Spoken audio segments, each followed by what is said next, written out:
The chimney of the wood-fired oven is a tube glazed with standard sizes already available in stores, for example, building stores. The supplied chimney is fitted with a regulator to open and close the lid according to the use.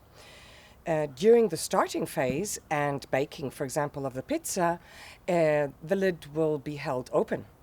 Instead, while cooking roasts or bread, you will have to keep the lid closed to keep the heat constant for many hours inside. Many of our customers take their outdoor pizza oven even in the rain or snow. To leave your pizza party oven outdoor when not using the oven, the best thing is to close the chimney and the door. On the internet, you can find videos and photos of some of our customers with a pizza party oven with 10 centimeters of snow on it.